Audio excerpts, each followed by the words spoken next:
So they went out to warm up their car, they left it running, somebody hopped in the car. Obviously, don't do that. But we were able to apprehend that suspect after a investigation into that. So a lot of good work being done by these detectives out here to address this stolen car issue. And one of the things that we've tried to emphasize to detectives is use every part of the law available to you. So when you're talking about charging with syndication, you're talking about charging conspiracy. So two people go out and they're pulling door handles. That's a conspiracy, right? They're doing this crime together. So use every aspect of the law that you have available to you to make sure that we prosecute people to the fullest extent of the law. You can see here, I'll show you an example of one of these incidents where we had the drone unit come in to help. And so what this was, again, 6th Division, a car that was stolen in the area of Bardstown Road and Hikes Lane. When the subjects bailed from the car, the officers asked for more backup in the area of Shannon Drive. The 2 occupants fled into the neighborhood. The drone unit responded. Officers saturated the area, set up a good perimeter. And they were ultimately, because of the assistance of the drone unit, you can see this subject here hiding behind a shed in a backyard next to a privacy fence. Would have been very difficult to find him. And just so you understand what you're seeing is, this is the thermal camera, and so you're looking at black hot, white cold on this image. So all of the things that produce heat are showing up as black. So you see that person hiding there behind that shed that the officers were able to take into custody. And then later, subject trying to walk away from the scene thinks he can casually just walk away without being spotted, and the drone was able to spot him and then direct officers towards him.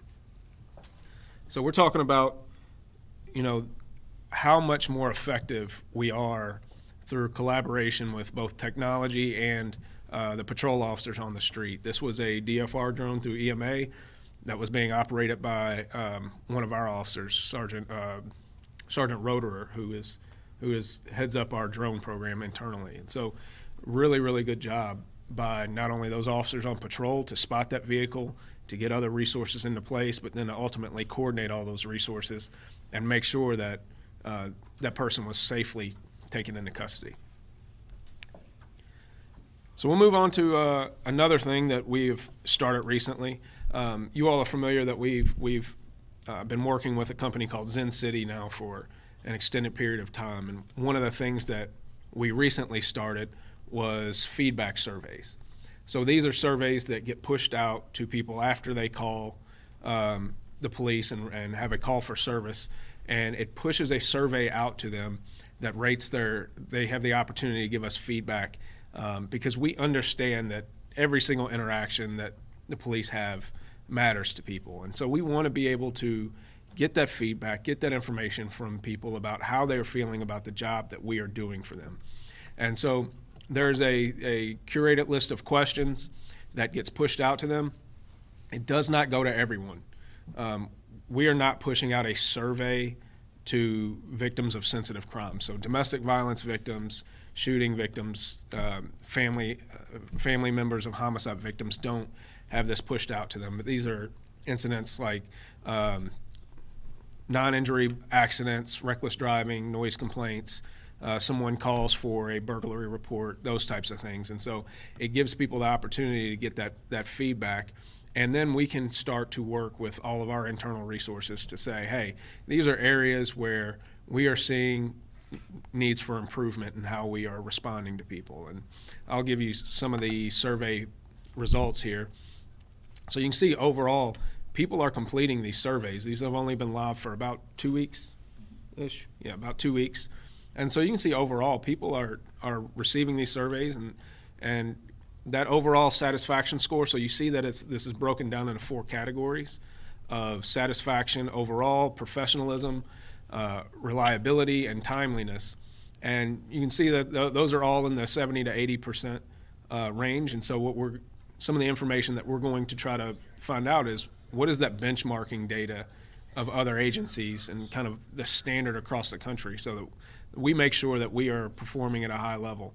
And we want to be able to provide this information to officers so that they understand how is the community responding to their interactions.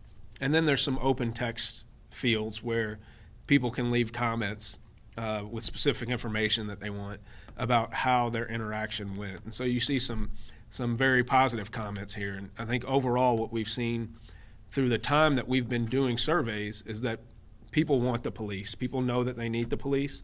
They enjoy knowing that police are in their neighborhoods keeping them safe, and they want to see more of that. And so we want to make sure that officers receive that and know how much the public desires to see them and is really satisfied with the job they're doing.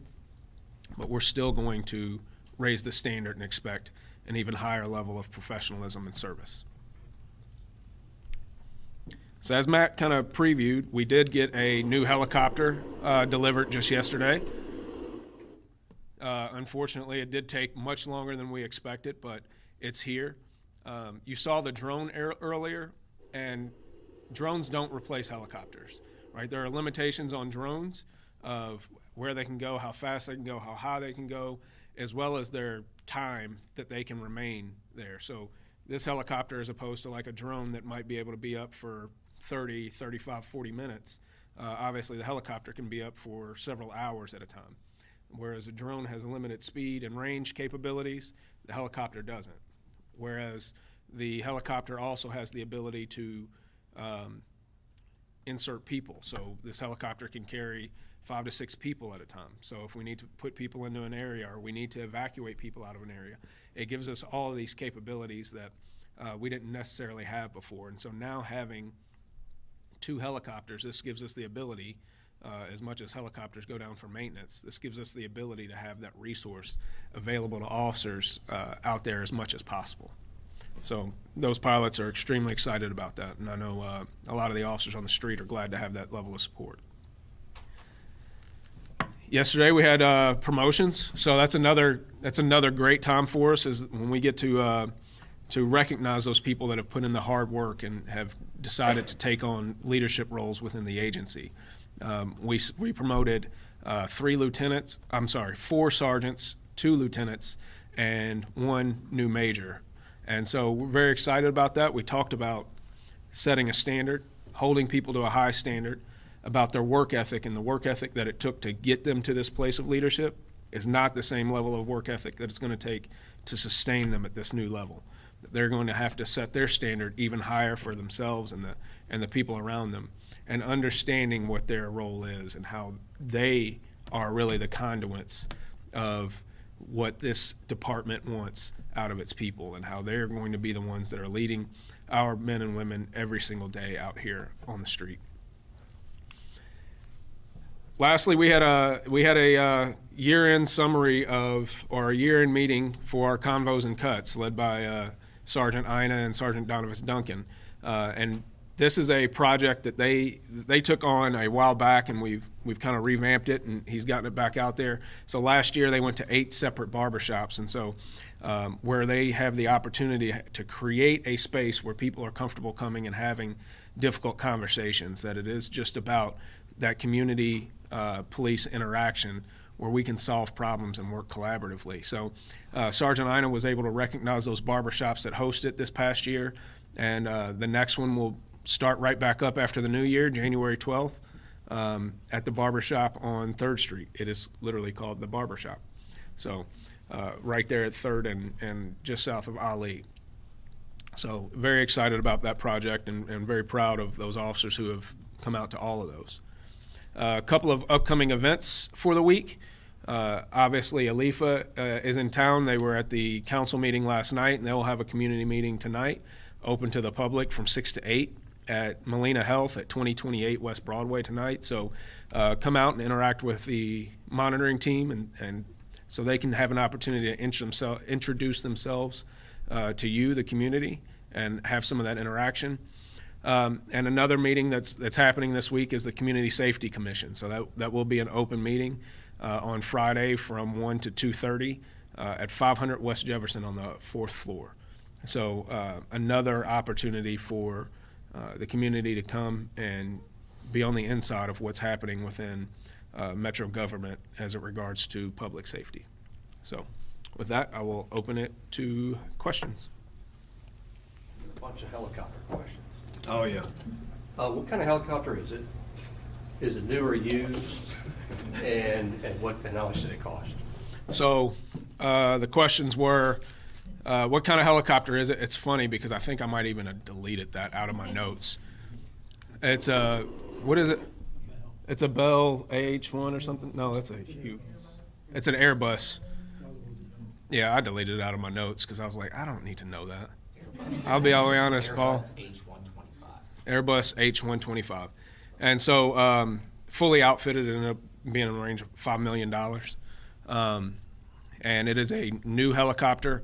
As you know, in the past, we have purchased used helicopters, but obviously there's wear and tear that comes with that, and a different maintenance schedule. And what was your last question on it? What happened to the previous one? It was just you got rid of it. So when we previously had two, we had one that was basically non-operational, and so that got sold for parts and everything like that. And then what you know is Air 20 is still available, so that gives us a rotation of helicopters. Yes, sir. Can you talk more about the, you spoke about charging offenders with conspiracy, for instance, or adding more charges to something like auto theft or burglary. Is that something you've done in consultation with the attorney's office, or? So we had a conversation with the Commonwealth Attorney, Dorena Weathers, about what are the things that we can do to make sure that people who are breaking into cars are held accountable. There's few things that frustrate me more than a thief. When people work hard for the things that they have, they should feel comfortable that they get to enjoy them. And so we want to make sure that whatever we can do, including charging conspiracy charges. I mean, if you and I decide that we want to break into cars and we go out together, that's a conspiracy. And you drive me around so that I can pull door handles until we find a car, that's a conspiracy. And so we want to make sure that we're charging those things. And then obviously there's the syndicated crime that we saw in the 6th Division, and so that adds another layer to those types of charges. We can't use the gang statutes in a lot of these because obviously from a legal standpoint, gang has a certain definition that many of these don't meet, and so we're trying to make use of the law as much as we can. You've been reporting all year about homicide numbers being down, and now that we're reaching the end of the year, what specifically have you all been doing that you think is making these numbers go down? So the question was, what have we been doing that has contributed to the drop in homicides? And I think there's a lot of credit to be shared with that. And first and foremost, I'll give a shout out to these officers out here on the street. When you look at our proactivity numbers, not just our enforcement numbers, but just the activity by officers, it's gone up exponentially. So we're talking about increased traffic stops, increased business checks, increased community contacts, where officers are going out there, they're doing the tough enforcement work, they're making criminals look over their shoulder and think twice about the things that they're doing, but they're also contacting members in the community and building those relationships where people are more willing to call us, have more faith in what we do and that we're going to do it the right way. And so first and foremost, I have to give a lot of credit to them, right? And this has been a coordinated effort by everyone on this agency, all of our civilian staff, all of our division commanders, to make sure that everyone out there understands what is expected of them. And then I'll also give credit to the community. I think we reached a point where the community is no longer tolerant of some of the behavior that we saw spikes in over the past few years. And so that is very important, that people understand the need for the police to go out there and do this work, and that they feel comfortable in calling us and that we're going to take care of them. Yeah, those numbers are down nationally we've looked at. So what do you think you can attribute that to? Yeah, so obviously there's a national trend that's going on, but all of the drops in Louisville are a credit to the people in Louisville. So it's a credit to the staff, it's a credit to the citizens of Louisville and the men and women of LMPD. I say that facetiously, but I don't, because this takes a lot of work.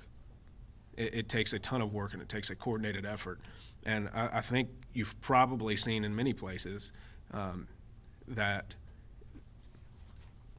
the lack of tolerance for what was happening across the country when it comes to violent crime, I think everyone reached that point where they said, we're not going to allow this to happen anymore.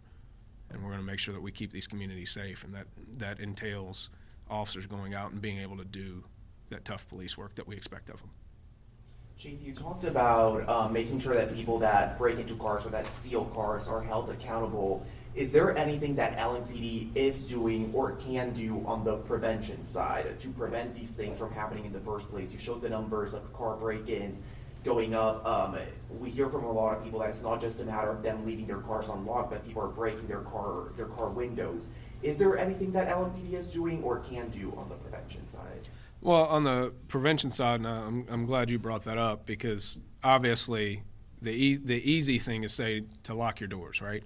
And we do have issues with people with rekeying devices and things like that that are they're professional thieves. I was about to use a pejorative, but I'll refrain. But we have professional thieves that's what they go out and do. And so it's very important, like what you often see is when we make an arrest on a person or two or three for a car theft or car break-in, we're often able to clear dozens of car break-ins and car thefts because they are repeat offenders and they're doing this stuff over and over again. And I mean, even if you take it as far as, we've talked about our critical infrastructure task force and what they're doing as far as metal theft and things like that, that has an effect on what can happen with some of these cars, because some of these cars get stolen to scrap. The increased enforcement work of trying to catch these stolen cars and trying to make sure that we're holding those people accountable, and the increased awareness. And so we're taking everything that we can into account to try to both prevent and enforce when it comes to auto thefts and auto break-ins. On the feedback surveys, if you guys get a bad review, do you follow up with these people? So we're just now in the beginning stages of that. And so following up with individuals, if someone needs a follow-up and they think they have a legitimate complaint, this is not the platform for this. This is really a sentiment platform. And if there is something concerning in there that somebody sees and says, hey, that's a problem, we need to follow up on that, we can certainly do that. But if someone has a complaint, we would prefer that they go through the legitimate documented routes of how that complaint process should go, either through the divisions or through PSU. Are there any particular neighborhoods where you're noticing car break-ins becoming more common? I wouldn't say there's particular neighborhoods where they're becoming more common. Car theft or car break-ins are, like I said, they're crimes of opportunity. One of the things that I would say is that one of the little hints of people breaking into cars or stealing cars, one of the little cues that people might not pay attention to, some of the ways they have to steal these cars requires them to turn the hazard lights on. So if you see one of your neighbor's cars sitting either in the driveway or on the street with its hazard lights on for no reason, it's probably a cue you need to call the police, because that is out of the ordinary. But this is a community-wide problem. This isn't isolated to a specific neighborhood. Do y'all notice any uptick in car break-ins during the holiday season, either because of lots of shoppers and lots of opportunities, or just needing more money for holiday season, kind of stuff like that? Yeah, generally we do see a trend from year to year that car break-ins do uptick during the holiday season because people are leaving valuables in their car. That is one thing that is another easy thing to do is hide things that you put in your car that are of value. Don't leave gifts, don't leave electronics, don't leave cell phones, that type of thing sitting out in plain view. So, thank you all. I have one more question. Okay. Sorry. Just on the homicide notes, obviously it's a good thing that it's down right now, but for those families who are still looking for answers specifically this year, do you have a message for them? So what kind of message do I have for the families of the homicide victims that we had? Every homicide it's terrible in its own way. Everyone is unique, and those aren't just numbers on a page, right? Those are individuals that lost their lives. Those are individual families that are hurting, and we are dedicating everything that we can to making sure that we bring justice, even though we know that doesn't bring closure to a family. And so we want to make sure that we are giving them all of the resources available to making sure that they feel like the police department is here to take care of them. But that is the thing, that is why we are proud of the drop in homicides, because those are lives saved. Those are tragedies prevented. And so we take a lot of pride in making sure that we drive that number down, and we're going to continue to do that. And my heart goes out to every homicide victim's family who is going to be without a loved one during this holiday season. Thank you all, appreciate it.